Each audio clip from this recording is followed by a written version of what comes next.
Assalamualaikum guys. So kita akan sambung. So last topik kita untuk pasal trend line. So yang last ni adalah trend line confirmation untuk zone entry lah, atau lebih dikenali sebagai trend line X. So macam mana trend line X ni berfungsi? Right, so saya akan terangkan lah. So, bila mana kita dah tahu pasal yang uptrend, downtrend, right? So yang uptrend,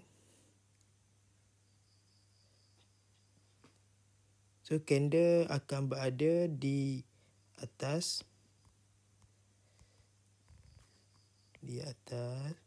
so di atas trend line, betul. So bila mana dia breakout, dia membuat pullback, dia junam, dia membuat pullback. So di sini titik persilangan, saya tunjuk skrin .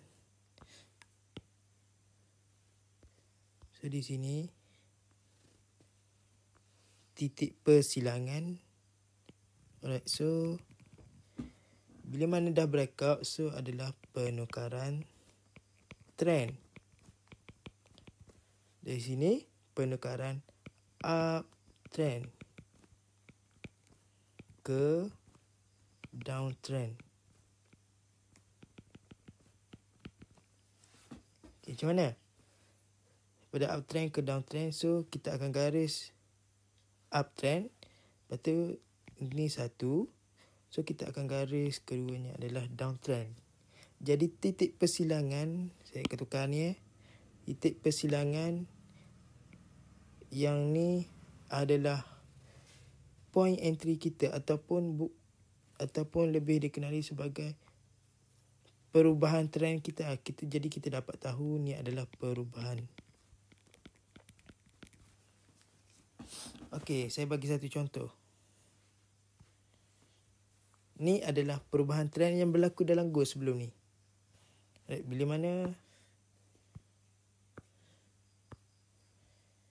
kita tarik, ni adalah uptrend yang kita belajar, betul.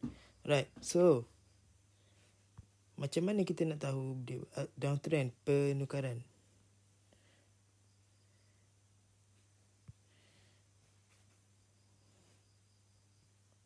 Okey, nampak? Kalau tak nampak, okey, sekejap saya jelaskan. Okey, ni adalah ni mana dia naik. Kan saya cakap bila mana perubahan trend dia akan breakout. So ni dia breakout dan junam, betul. So ni adalah perubahan trend. Di mana kita nak entry sebenarnya? Trend line ni adalah di sini. Bahasa mudah dia di sini untuk entry. Ataupun kita dapat tahu ni adalah, lagi satu ni adalah kita boleh tahu perubahan. Tak semestinya downtrend dia akan selalu menjadi macam ni terus. Dia boleh jadi macam sini, dia naik, junam sebatang macam tu pun boleh.